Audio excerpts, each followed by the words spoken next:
Welcome to my channel. आज के episode में दिखाया जाता है कि पुष्पा काकू के पास जाती है और कहती है मधुमती जी आई थी और वो राशि और ऋषभ की शादी का जल्दी कह रही है, लेकिन अभी मैंने इतने करीबी और प्यारे दोस्त को खोया, जुगल को मैंने खो दिया है, अब मैं कैसे इतनी जल्दी शादी के अरेंजमेंट कर सकूं। तो काकू कहती हैं कि कोई बात नहीं, शादी हम सादगी से भी नहीं करेंगे क्योंकि पूरा चाल जो है शौक में है, सारे दीवारें भी शौक मना रही हैं और तुम मसरूफ़ होगी तो तुम इस गम को भूल सकती हो, तो तुम उन्हें हाँ कह दो और शादी बहुत अच्छे तरीके से करना।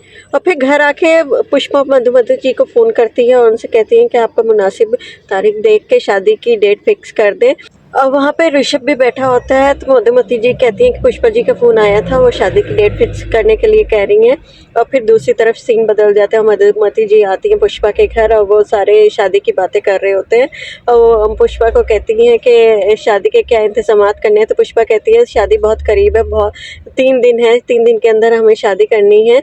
इंतज़ामात तो हम कर लेंगे लेकिन हम कोई इतनी धूमधाम से शादी नहीं करेंगे, हम घर के बाहर जो चौल में आंगन है उसमें अरेंजमेंट कर देंगे। तो मधुमती जी के शौहर कहते हैं कि हमने मंगनी में सगाई में देखा था कि आपने कितने अच्छे अरेंजमेंट किए थे, तो आप लोग शादी के भी अरेंजमेंट यहाँ पे अच्छे कर सकते हैं, हमें कोई एतराज़ नहीं है।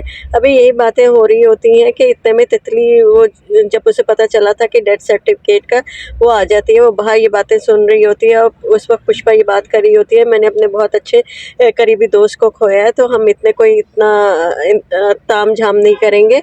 तो वो तितली सुन लेती है, अब तो उसे बिल्कुल कंफर्म हो गया कि उसका बापू जो है इस दुनिया में नहीं रहा है, अब वो रोने लगती है। और दूसरी तरफ दिखाया जाता है जब ये सब मेहमान चले जाते हैं तो तितली अंदर आती है, सब लोग बैठे होते हैं, दिलीप वगैरह, अश्विन।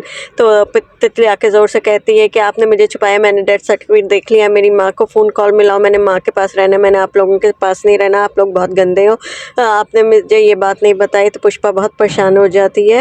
और दूसरी तरफ पुष्पा काकू से बात कर रही होती है कि तितली के हमने असल माँ बाप को भी ढूंढना है और पता नहीं उसके असल माँ बाप ज़िंदा भी हैं कि नहीं, और अगर ज़िंदा भी हैं तो वो तितली को रखने को तैयार होंगे।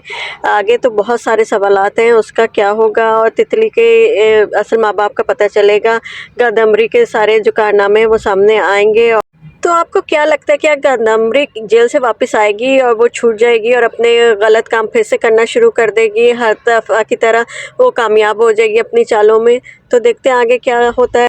और इसी तरह के रिव्यू के लिए और पूरी एपिसोड के बारे में जानने के लिए मेरे चैनल को फॉलो करें, सब्सक्राइब करें और लाइक करें।